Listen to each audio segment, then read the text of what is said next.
When the time is right, you'll know. I'm Rob Murgatroyd, and I can hear the voice inside your head from here. You're ready for your next chapter, but you're unclear on what that looks like and how to make it happen.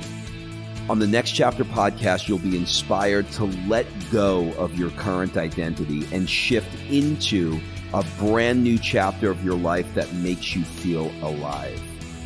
The struggles you're facing now will be substantiated by success stories that'll feel like your own. You'll walk away with tangible strategies backed by experiential evidence that will bring your next chapter to life. Your next chapter is achievable, and it's closer than you think. Hey, what's up? It's Rob, and today on the show, I have a buddy of mine. His name is Bradley Richardson. So I wanted to have him on the show because he's knocking his next chapter out of the park. And it's a next chapter that is something that really speaks to him. And because it speaks to him, it's resonating at a huge level with people that are watching him. He talks about what he calls advanced adulting. And you're probably like, well, what the hell does that mean? And I said the same thing, like, what is advanced adulting? But when you listen to him explain it, you'll get it. Here's the point. This is something that means something to him. It's something that he's interested in. It's something that is significant at this stage of his life. And as a result, that vibration, for lack of a better word, is resonating with people who are like, oh, I'm experiencing that too. The reason I wanted to bring this to you is I think that this is something, if you're in the middle of a next chapter or you're trying to figure out what your next chapter is, I really think you're going to get some lessons because he has a level of authenticity. He really hit a point in his life where he's trying to figure out, what do I want to do? And he landed on this, and he's gained hundreds of thousands of followers on TikTok at 56 years old, talking about something that is lighting him up, and the topic is advanced adulting. It's a great conversation. You're going to love it. Without further ado, here's Bradley. Bradley, welcome to the show. Thank you for having me. It's always fun for me to interview a friend because as much as I am in real life a natural interviewer, there's only so many questions that it feels okay to ask somebody at a dinner without being weird. So I'm super glad that I've got a chance now under the cover of a podcast to be able to do a deeper dive with you. So thanks for doing this. And you are in Texas right now? I am. I'm in Dallas. So Dallas, Texas. Are you living in Atlanta now, or are you in Texas? I was living in Atlanta for a while. I'm fifth generation Texan, born here, raised here, lived in New York City for a while, back in your old stomping grounds, and then raised my kids here. And several years ago, part of one of my next chapters was I said, I'm done with this. I want to see other places. I ended up moving to Atlanta for a couple of years. A few years ago, I came back. A woman dragged me back to Texas. So I'm here now and living in Dallas for the time being until we can actually get towards the beach, closer to the water.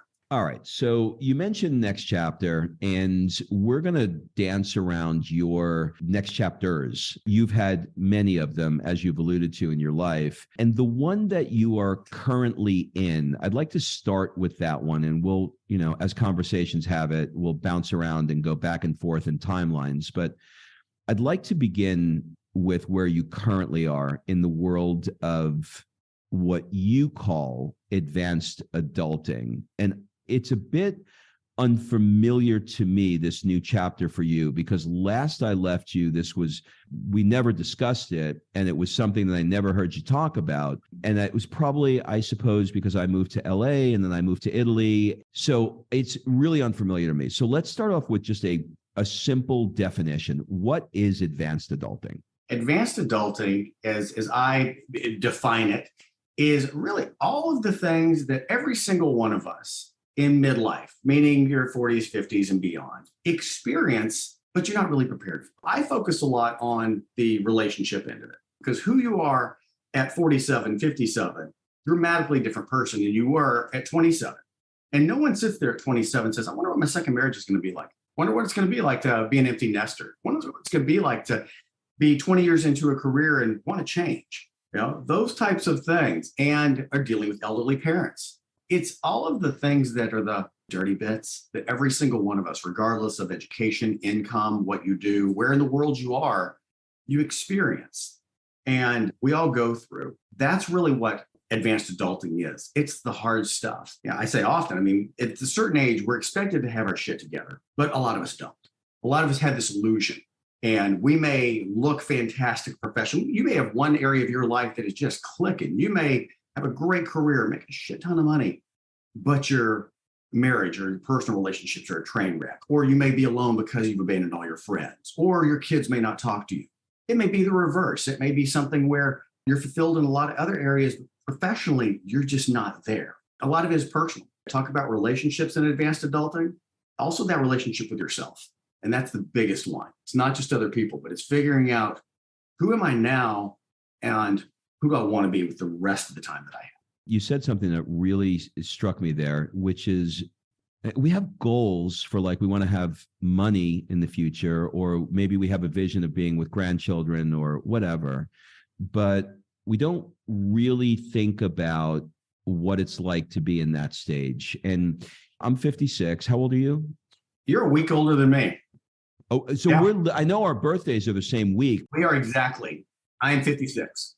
Wow. We are literally walking parallel lives. So, like, understanding where we are right now it's a really interesting thing. I just had a conversation with somebody recently. Have you read the book Strength to Strength?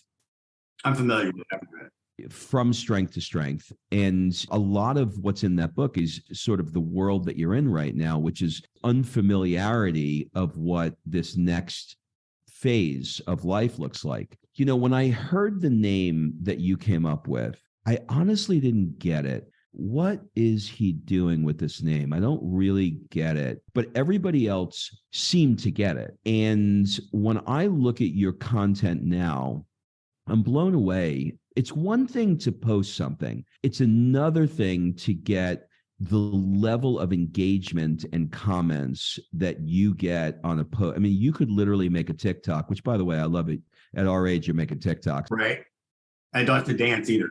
Yeah, you don't have to dance. But it really struck a chord with people. So let's see if you're down for this. I'd like you to narrow your niche down just a little bit. And maybe, if you were to narrow your demo into, like, male, female, maybe pick one age, what their problem, how you solve it is, like, who's that person that advanced adulting is specifically talking to? It's funny you mentioned that, because I've really studied this, and this wasn't by design. I knew what I wanted to do, but this wasn't highly curated of I'm going to target this, this, and this. A lot of it just came from the heart. It resonates with a lot of people, and you're exactly right that I'm stunned by the engagement. That's it, because it just hits a nerve with people all over the world, because we're all going through it. If you have to say who it is, it's not geared for anyone in particular of men and women, but my audience is primarily women. I'd say probably 70% women over the age of 45. And why do you guess at this stage of the game that it is women? Is it because you're a man speaking to them, or is it because they're the ones that are the most verbal with their perhaps disenchantment with where they are in life? Both. I think both are a factor, and I've been told that. One, because of how I show up. I expose a lot, okay, in a good way. But it's to see a man of a certain age who is open and sharing certain types of things without being a wuss. I think that right there, here's someone who's not toxic masculinity, but definitely not, I cry at the notebook. And so it fits in that role there of here's a man that can actually be in touch with things and express that, the pros and the cons and the weaknesses and strengths. It's so funny. I'll do a live or something, and I'll be talking about, let's say, a divorce or dating type issue.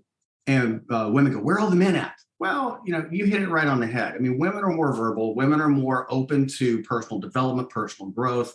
They're more open to being public about these things. I think there's a lot of men who are doing great work now in bringing men into the conversation, but men are much more reluctant. They do that in private. They do that in smaller groups. I think as a whole, they're reluctant to go onto social media and start doing things like that and being vulnerable, for lack of a better word. But I think that's the reason it appeals to women so much. A lot of people that are listening to this right now are in that stage where they're trying to navigate their next chapter. Right. And looking in from the outside, there seems to be a replicatable pattern, a reoccurring theme in your life. If I can play psychiatrist for just a minute, in the early 90s, when you were working as a sales executive for Data Times, you kept a journal about your work experiences, and it turned into a book, and you went on the road. You did the Dog and Pony Show with the book. And then in the 2000s, you did another version of that where you kept another journal, and then you created dad books. And now you're essentially doing it again with advanced adulting, but you're doing it on a digital platform with sort of observations about what you've learned and sharing. Do you see that as a pattern for you? It is a pattern. It really is. And it took me a while to actually embrace that. Look, I'm a kid from West Texas. I played tennis in college. I never set out to be a writer or a content creator or anything like that. I mean, if you look at it, I guess I was one of the OG influencers as such, because I wrote my first book at 27, and it was just basically a journal of me as a kid working in New York. And it ended up becoming the first business book for Gen X. I didn't know what I'd stepped into as far as, hitting a great deal with Random House and everything else. And that just led to a career for several years of and this book, pre-social media, anything, the speaking and putting content out. Well, then I get married, have kids. The former wife was not a big fan of me, of that life and the speaking and all of that. So I hid myself. And I pushed a lot of that down, which led me to another chapter. I ended up keeping journals about being a dad, when she was pregnant with the kids, and turned that into a book. Meanwhile, I was working at a corporate gig. I was a headhunter, an executive recruiter for a number of years. I was very good at it. I hated it. It was kind of like probably like we've talked about, like chiropractic. Okay, I'm stuck at this point. I'm making enough money, and here's what I'm doing. I shelved a lot of that for the better part of raising my kids. And it was several years ago. I was really unfulfilled with that. And I thought I wanted to get back to something else. And it took a while to do it. But that's when I started to think about, I have this gift of being able to chronicle what I'm going through. And that's a gift of being somewhat relatable and connecting the dots. That is really what it is, being able to somehow chronicle things in my life. Not that it's so special, but that's relatable to everybody else. And it happened with Job Smarts for 20-somethings. It happened with Daddy Smarts, the Daddy Books. And now, 20 years later, I'm finding the same thing with advanced adulting. In our 40s and 50s, we're kind of matriculating life at the same time and going through these commonalities. And that's been the appeal and the allure of advanced adulting, is a lot of people look at it and go, yeah, I'm going through that. I'm going through that same type of thing, whether it is your romantic relationships, your friendships, your relationships with your children, your parents, or just your own self-identity of what's next and who am I and how do I show up. Those are common threads that I encountered. It wasn't some sort of cathartic, oh my God, look at me, I'm going to bleed on everybody and show you my wounds. It was just, hey, here's what I'm going through, And if you relate, here you go. This has helped me. I don't have all the answers. I'm a smart dude, but I don't have all the answers. But here's what worked for me. And here's what I did. And if I don't know the answer, I know people who I can pull in, and we all benefit from that. And that's been the allure of it. It's not as much aspirational as relational. And I think that's the catch with it. All right. I want to stay right in this pocket here, because there are people that are listening to this right now and they're saying, I've been doing something for a while. The writing is on the wall. I've been a dentist for 20 years, or I own my aluminum siding business for 15 years. Right. And I'm becoming slowly disenchanted. Not that there's anything wrong with the business. It's just I get one life. Yeah. And I've been doing this a long time, and I want to try something else. Looking in from the outside, you appear to me to be somebody that is willing to take risks and step into something completely new. I think you and I share that, the ability to be able to go like, fuck it. What's the worst that can happen? I'm just going to do it. But for the person that's listening right now, and perhaps they are making those mental journals that you've made, for your different books, et cetera. And they're like, I've got this idea of something that I want to do, but they're trying to make it perfect. But that's not the way it works, right? Like, take me from that first moment where you did that first video of advanced adulting where you had no idea what you were doing, but you just fucking did it. Like, take me from that place. Sure. Well, in that, there's almost 2 iterations of it. And I think this is really important for a lot of people. You said something that hits right on the head: perfection. Okay.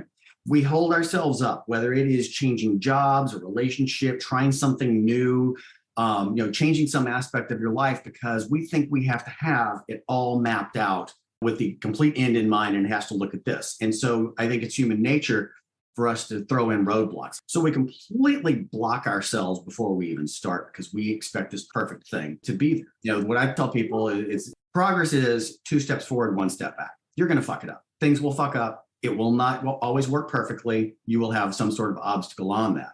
But 2 forward, 1 back is still progress. And if you look at it that way, it's good. But how I fell into it, I started the first video of this really 4 years ago. Okay. It was about the time with our friend Chris Harder. I was out there in California dealing with them. I thought it had to look a certain way.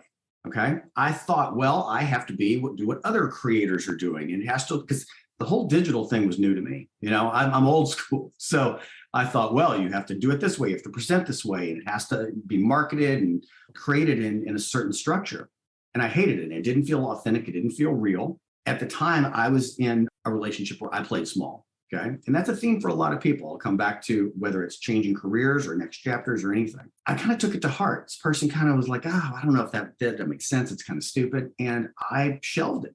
I shelved it for a couple of years. And last year, there was a big pivotal moment in me uncovering myself where I kind of came back to my roots. And last year, I just hit a spot where I thought, you know what?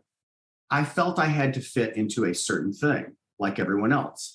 And I said, screw this. And I just picked up the phone and started speaking from the heart.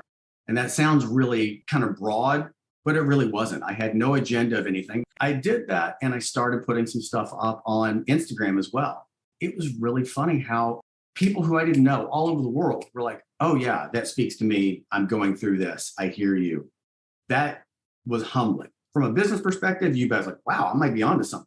And then the numbers started growing. I mean, I think I've gained over like 200,000 people in like 9-10 months. It's remarkable. Yeah. I never had to buy anything, but I couldn't have bought anyone to look at me. And it wasn't by design, though. I think that's the thing. And not to sound some, cosmic woo-woo universe God thing, but it's like when you try too hard, sometimes it doesn't work. When you just kind of lean into it and lean into your authenticity and what's true and honest to you, whatever that is, shit starts to work.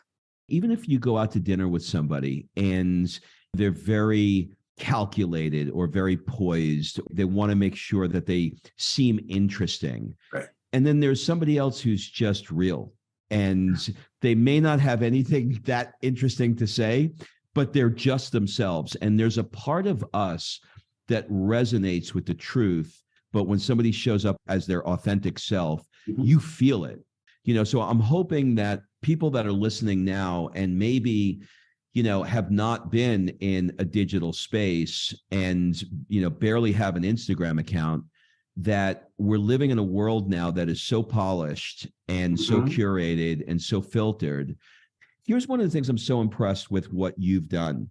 I really try and think through what I want to say. I do best when I really think through meaningful things. Not that what you're saying is not meaningful.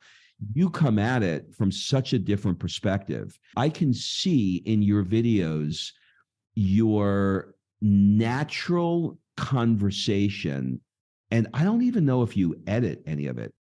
Hardly at all. It seems so conversational, so from the heart, so articulate. Is that a skill set that you've always had, or is it that you're talking about something that means something to you and you're able to do it?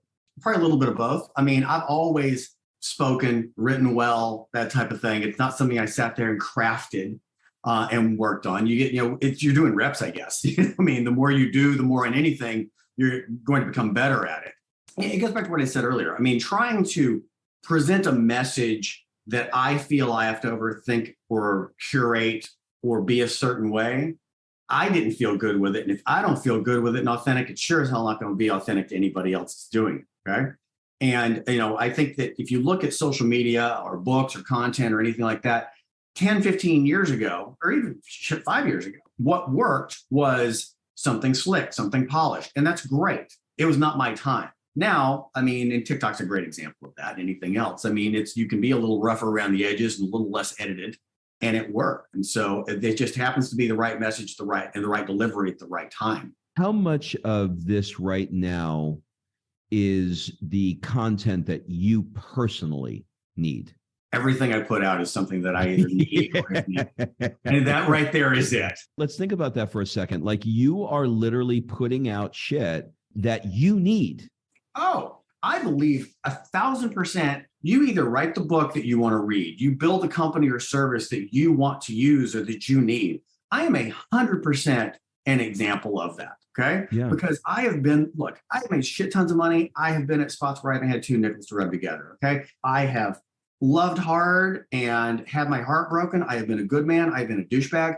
All of these things in the worlds that we are in. I mean, people that we look at on social media or in business or whatever, who seemingly have it all, there's always something. Okay. And that's not negative. It's just facts. Okay. Very rarely does everybody have everything clicking all the time over a period of years on all cylinders. There's something that they can either work on, improve, going through a struggle, something. And that's not to make it sound negative or like, oh, it's always rough, but it's, sometimes it's I want to do better. There's more out there for me. Okay. Sometimes it's a challenge. Sometimes it's just, I know there's more in the tank. And I think that's a big part of it. And I've been through that multiple times. Like I said, I don't have all the answers. I got a lot of answers, but I don't have all the answers. To share that, I think, has been the crystallizing piece on all of this. I just show up, and if I need it, somebody else out there is needing it. And the other thing I'll say with the whole over curation piece was the idea of when you try to please everybody.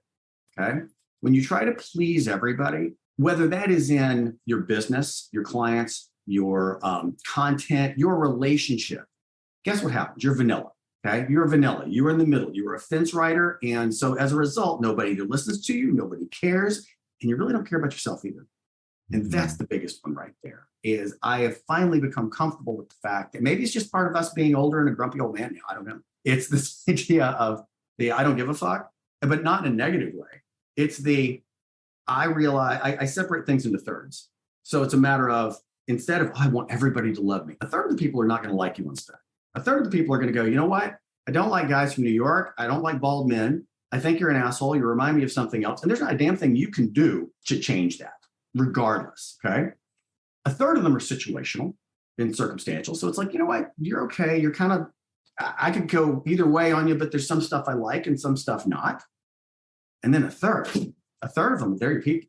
They're the ones who go, oh, I get you. I get you. That is it. And it takes a lot of us, took me anyway, a long time to figure that, yeah, I'm not everybody's flavor. That's okay. Not everybody's mine. Doesn't mean they're assholes. Doesn't mean they're bad. It's just find your flavor, find your people.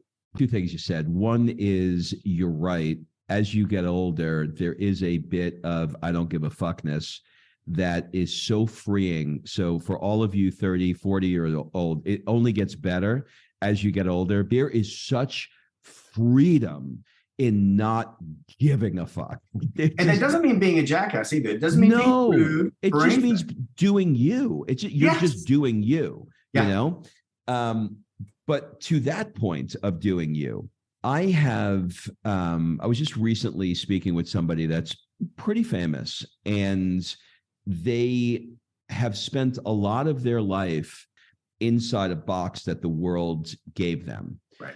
And this particular person is hitting a point right now where they can no longer uphold that image that the world thinks that they are, and is desperately struggling to try and figure out how to be the person that he actually is right now. So I know that was cryptic, but it's more to say that you started this next chapter of your life right. from a place of honesty I don't know it all. I don't Right. have it all figured out. I'm in this with you. Yeah. I don't understand exactly what to do. There are some things I do know, like Oprah, what I do know for sure. And I could tell you those things, but and when you come from that place, you have tremendous latitude to be able to have the conversation. I look at the people who I like and respect. Doesn't mean I have to agree with them. Doesn't mean they're even my flavor, but the people who I personally respect the most are not the ones who I'm perfect and this is, how it is. And it's always this thing. But there's people out there who I look at and I go, oh, their credibility, their voice resonates with me, whether I like the message or not, because they open up on where they've been. That's it. I mean, it's hey, if someone says, hey, they go, hey, you know what? I've had a failed marriage. I've been bankrupt. I've done this. I screwed up. Oh, okay. Great. I respect that because you're at least showing that you're human with that. And we're all human at this thing. Right now, we need a lot of that. I think that the pendulum has swung back the other way, at least towards the middle, or at least a little bit more on, hey, we're really going through this. And some of us are struggling or want to get better. Or we're at that stage in our life where you're just like, there's got to be more. And I want more. I want to be the person who I'm meant to be. I want the relationships that I'm meant to have or want to have. And I may not get them, but damn it, I'm going to try and fix that and work towards that. Someone asked me the other day, well, what are some of the common questions or themes that you get? What was disturbing, I think, and saddening sometimes. And that is how a lot of people at our age hang on to the bitterness of what's happened to this point, rather than looking at, okay, that happened. I learned from it. It sucked, you bet. But what can I do with the rest of my time? What can I do with my next chapter? 50, great. God willing, I've got another 25, 35 plus years on this. What am I going to do? And yet they hang on to that past and bring that with them, no matter how long it's been. I think that's the thing is, it is, you used that word a moment ago, freeing. When you finally become unencumbered, that's the advanced adulting shit, is you have all the freedom in the world if you really want. Once you acknowledge that you have that freedom, control, and choice, it's pretty damn powerful. Speaking of powerful, you've got, I think it's a concept. It's called Boots, Roots, and Big Rocks. What is that? The Boots, Roots, and Big Rocks thing is the cliff notes is it stems to uncovering who you are, okay? A lot of us at this age think, oh, well, we need to find ourselves, discover ourselves. Okay, cool, you do, because you don't know what you don't know. You're at 56 years old, your whole, you don't know everything there is about what you like, what you enjoy, what's available to you. So there is the finding and discovering element. But I think equally as important is uncovering what the core is and what was great about you and who you were before the world or relationship or failure or something else told you who you should be. And I think that's a huge part. And for me, it was a personal thing. Like I said, I've used that phrase a couple of times, even in this conversation, play small. It got to a point up until about 2.5 years ago, right before I really got back into advanced adulting, was true to myself. And my daughter, Sammy, who's 26, we had a big family falling out. And my daughter, guys, she'll tell you anything. And she said to me, you've become a shell of yourself. I'm like, wow. Okay. I mean, it was a really heated deal. I was trying to figure out a next chapter. I'd come out of a relationship. I'm trying to figure out what I wanted to do. I was still playing around with, do I go back to recruiting? Do I do whatever?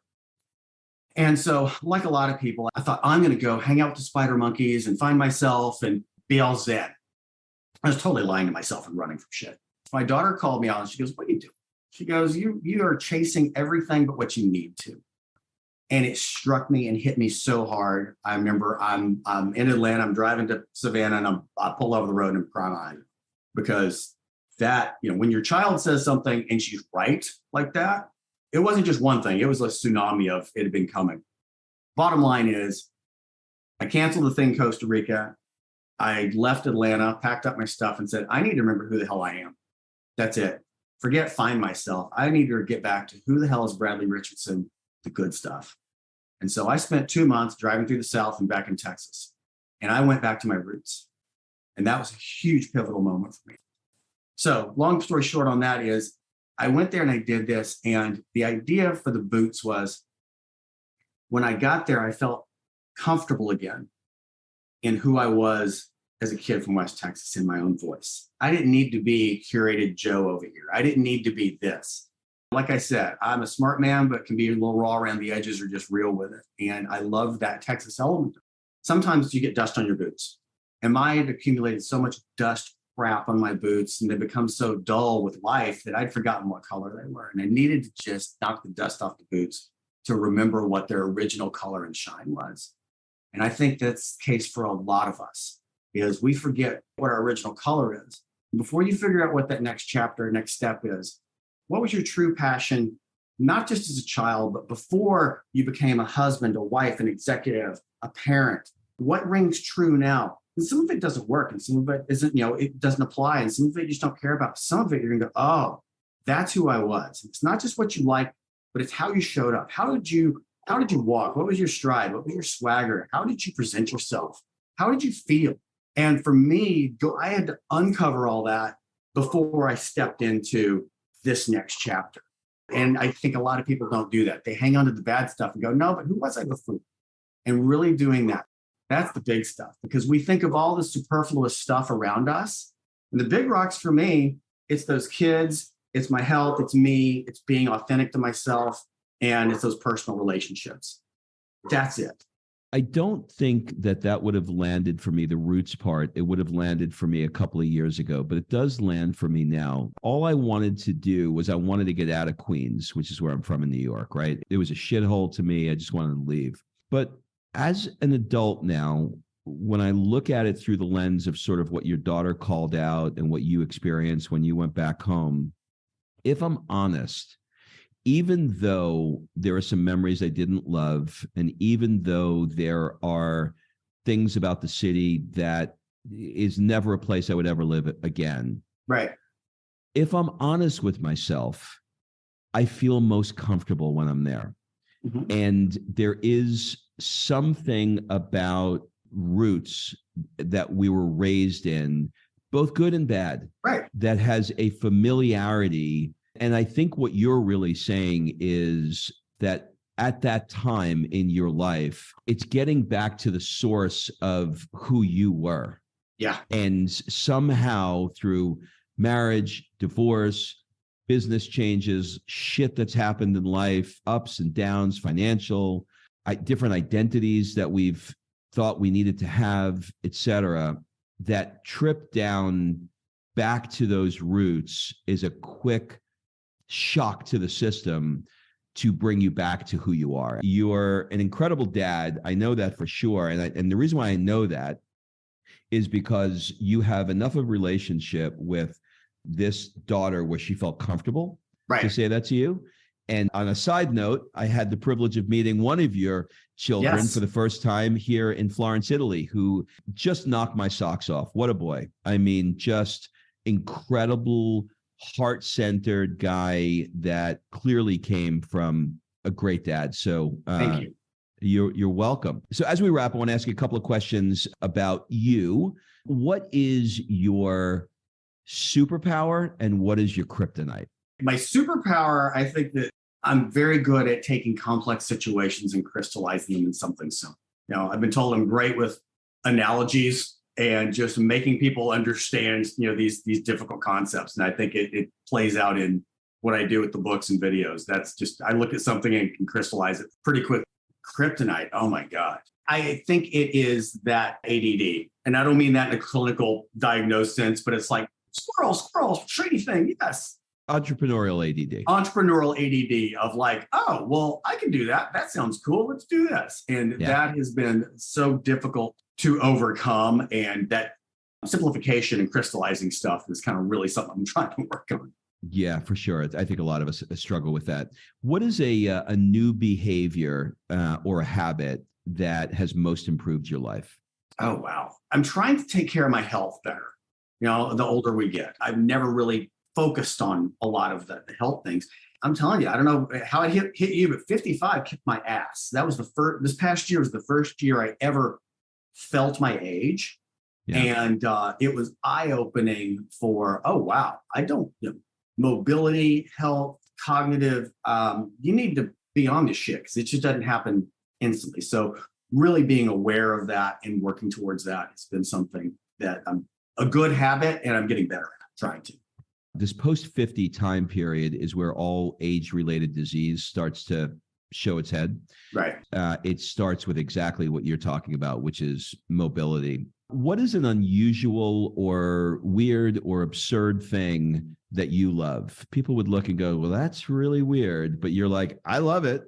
I said it earlier, I'm a study in contrasts. So I like sports. I'm not a football fan or any of that. So it is tennis, okay, or NASCAR. So you got both going right there. It is either the country club set or it is, rednecks with two teeth. And I love them both and can walk in those worlds. That's actually beautiful. There's a beauty in that. Both of those things are frankly interesting. I was listening to Rick Rubin. Do you know who he is? Yeah. Oh, yeah. So Producer, he's got right? he's got a new book out on creativity. And the interviewer he directly asked him, he said, you love wrestling, fake stuff on TV. He said, I just find it the most real thing in the world. And he's like, why? He said, because you know that they're bullshitting you, but are they? Did the guy really break his neck when he fell? Did he have a knee injury or is he faking it? Did they really get married or did they not get married? You know what I mean? So these weird things that we love, like he loves wrestling and you love those two things, it's telling about who we are. If you could spend 1 month anywhere in the world, where would it be and why? I've always had an affinity for all things kind of Spanish, Mexican, Latin, anything like that. I love Mexico, love Spain. Those would be the two. It's got to be warm weather. I think it's got to be something, I say exotic, but yeah, I love either Spain or Mexico. I get it. Spent a month in Spain this summer. It's incredible. Do you collect anything or have you ever collected anything? I collect boots. Boots. You really are a Texan. That's what I wear. I mean, I wear that or tennis shoes, pretty much it. What do people never ask you, but you wish they did? They never ask me about this. They always ask me about advanced adulting. They ask me about writing a book, but they never ask me this. Asking how you are. No, really how you are. Not the bullshit, how you doing. But so much said about mental health and about checking on, It's the strong people. It's the vibrant people. It's people who always look like they're kicking ass and they have energy and people go to. I really believe heavily in that you need to check on your strong friends. So that simple asking, hey, no, man, how you really doing? How are you? Okay. What's going on? We need to do a hell of a lot more of that. That is really good advice. We've had a ton of people who've killed themselves, Twitch a couple of weeks ago and Robin Williams and just it goes on Anthony Bourdain. You see these tough ass characters that and then all of a sudden you're like, what the fuck? I had no idea that you were suffering. No. And I love how you put that because it could be argued that the more pain that you have in your life, the more you wrap it in armor so that nobody sees the pain but you. And so looking at your strong friends, I think that's great. I never heard that put that way. That's really good. All right, 2 more questions. One is, what is your guilty pleasure? I have a horrible sweet tooth. I mean, that's just it. Chocolate's the number 1 answer to that question, and Netflix is number 2. Ranch water, tequila. Okay, last question. What one question would you like to ask me? Best thing and hardest thing about working with your wife? I have to answer this perhaps in a little bit of a different way than a direct answer, because I don't think a direct answer is going to serve the essence of what your question is. The short answer is we didn't do it well in the beginning.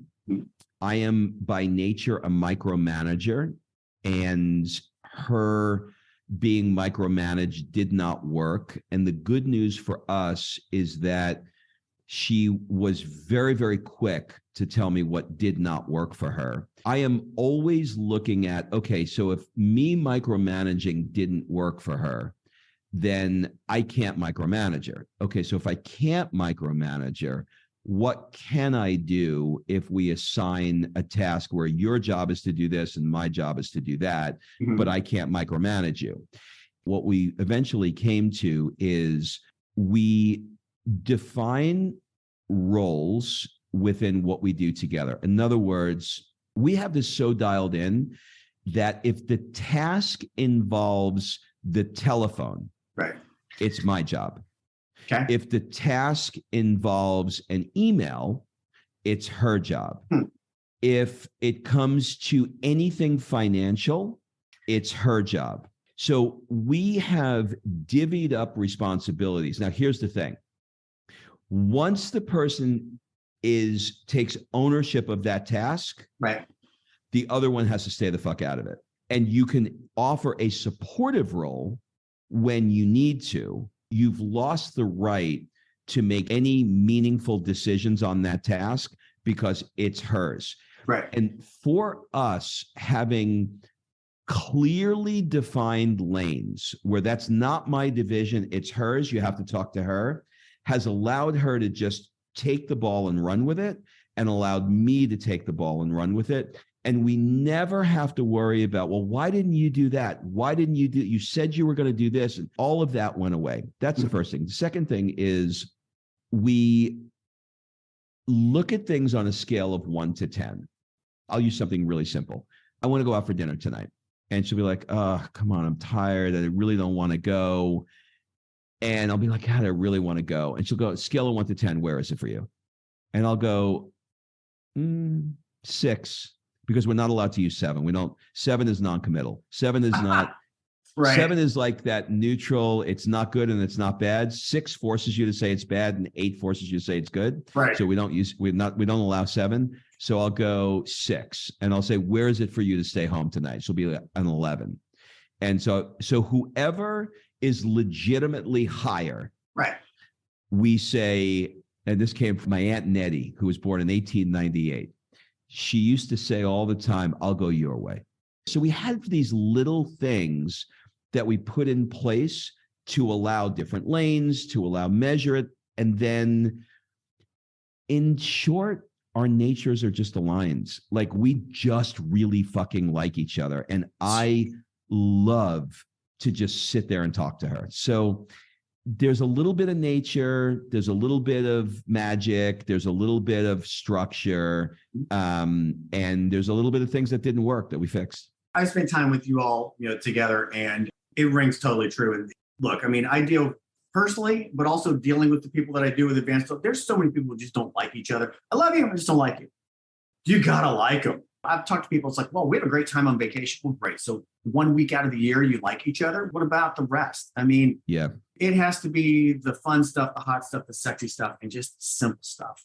You all do it really well. So that's awesome. Well, thank you. Well, speaking of fun, hot, and sexy, do you have any final words, suggestions, or an ask for people that are listening? The ask would be, if you need help navigating midlife, seek it out on social media, check me out and see what that's about. And let me hear that engagement piece. I love and enjoy a lot. You're not alone. I think that's the biggest thing for people, is you are not alone. And so many people our age feel that they are. That doesn't mean by yourself. That means alone. Well, there's someone else out there going through something similar to you. It's okay. Seek it out and be brave that way. It's one of the biggest, bravest things you can do. Do you work with people privately? Do you have courses, things like that? I do. I coach and create content. That's what I do. So I work with people one-on-one. I've got a group program as well, kind of a rolling group membership that people come into. And then we're putting together courses and kind of mini master classes. The whole tag is, I help grown-ass adults navigate midlife. So that's it. Well, listen, you went right back to your roots with that tagline, so that's for sure. So, Bradley, thank you for taking the time to do this. We'll link everything up in the show notes. Next time you're in Italy, come visit. Oh, it will happen for sure. Thank you. Become part of my inner circle and unlock uncensored, deeper, more personal content that will help you design your dream life and effortlessly navigate your next chapter. Click the Patreon link below for instant access to our premium community and get exclusive content and monthly live workshops and coaching.